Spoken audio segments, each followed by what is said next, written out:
What's up, guys? Today we are going on a mission which should be quite interesting, and I've always asked myself this question. I was just hoping I would never have to answer it myself. The question is, what happens when your electric car runs out of battery? Well, today we find out because I am lucky enough to own a Renault Twizy, like that one right there. However, the other night it ran out of battery. My own fault. I didn't leave enough of a margin with the battery. And over here in Monaco there's like curfew, and it was close to the curfew time, so I ended up just pushing it into a car park and leaving it there. And today we're gonna go back. We have an extension cable and we're gonna try and see what you do when your car runs out of battery. I mean, I have no idea how we're gonna get out of this little mess, but we're gonna try and figure it out. Now, the first mission is, I was like super rushed and obviously a bit flustered because the battery had run out. We need to find the car in the taxi first, because I can't remember exactly, in the car park. I can't remember exactly where I parked it. I can't remember which floor I put it on. So that's gonna be the first mission. And then we need to find out a plug and then sit there while it charges for a little while, or we push it to a charging station. I don't know. We'll figure this out. Oh, I've got Kerwin here. Say hi. Hi. There you go. Doesn't speak much English, so that's going to help us a whole load today. But yeah, let's see. And we're in the DBX. I don't know if I mentioned that at the beginning of the video. Aston Martin DBX, which is lovely. Not electric, so we've got plenty of fuel to keep going. But yeah, it is a question that I've always kind of asked myself, because electric cars are fantastic. They are the future. I really support. I have one, right? So love it. The question is, yeah, you may get in a little pickle every once in a while, especially with the slightly older gen electric cars and the cheaper ones like my Twizy, where the range is really not that much. So yeah, it's actually easier than you think to end up in this situation. Let's see how easy it is to get out of it now.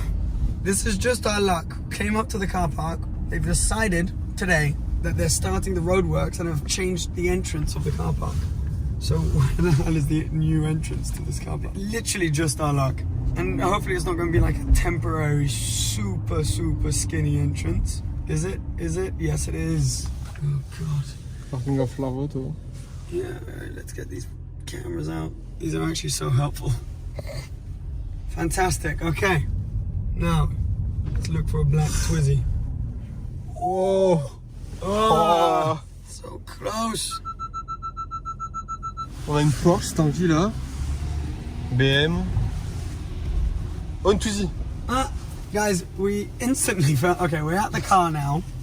Now what we need to do is we need to find a plug and hope that that plug is working. Come on, Twizy, don't let us down. Okay. First of all, right. C'est celle-là. Guys, how lucky is this? There is the Twizy there and a plug right here. How? Yes, amazing. Okay. Oh no.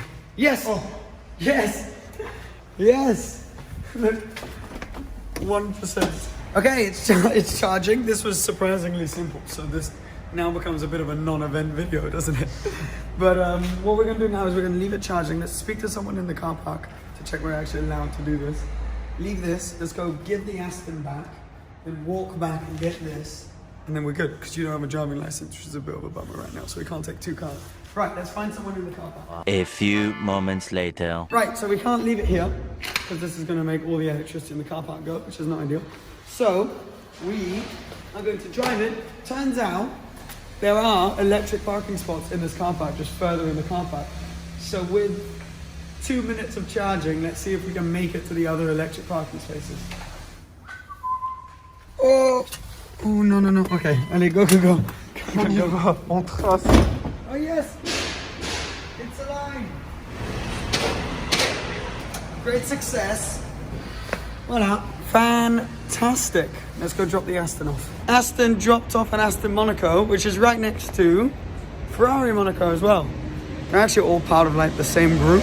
But I thought, because there's a bunch of dealerships here, I might as well just show you some of the cars. Ooh, 812 GTS. This is actually a convertible one. Very nice. It's so hard to tell between the coupes and the convertibles, but there's, yeah, a few little lines that you can recognize. Very nice, and you're starting to see more and more of these. Attractive car from Ferrari, V12 front engined. convertible roof. Gorgeous. So yes, first time I've ever been able to get up close and personal with the new Rolls-Royce Ghost. Look at this, very cool looking. It's crazy how they've kind of like brought out more of the design language that we saw in the new Phantom, the Phantom 8, which conveniently is right there as well because this is a Rolls-Royce dealership. But it is absolutely gorgeous. Very nice. I really like it. The way the light wraps around here just looks much more modern. I mean, that is like a you know, Wraith, Dawn, Ghost, all these kind of cars.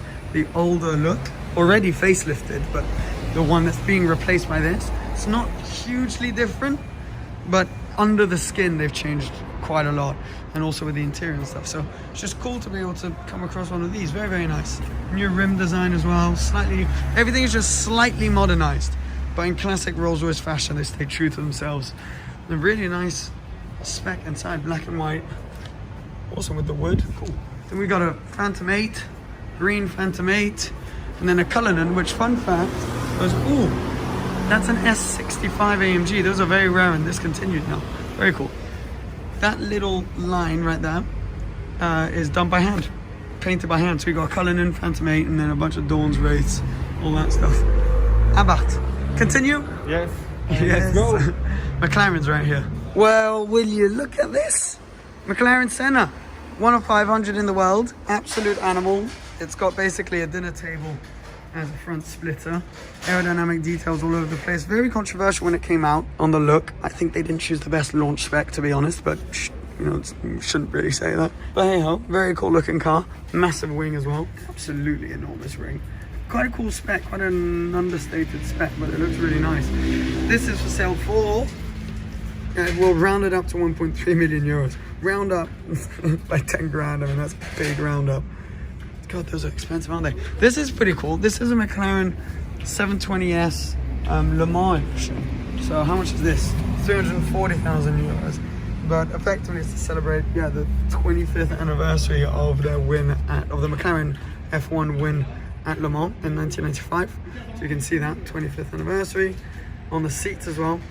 But then it's also got the McLaren F1 inspired wheels, rims. Look, you can see the F1 on there. But yeah, so very cool looking. It's also got, look, the little extra air outlets, inlets here, like on the 765 LT. Anyway, we're now gonna go get the Twizy, right? And here, I'll give you this camera. We're gonna get the Twizy, which is gonna be a little bit charged by now. And we're just gonna head home. So I thought this would be a longer process. Turns out, if you run out of battery in your electric car, if you happen to be in Monaco or somewhere with a lot of plugs, it's really not very complicated. All you have to do is plug it in and off you go. So thought this would be a more entertaining video with us pushing the car and stuff, but no need for it. And there you go. It's just honest what happened with me running out of battery on the Twizy. Hope you enjoyed it, and I guess I'll see you guys again very soon. Cheers, guys. Bye.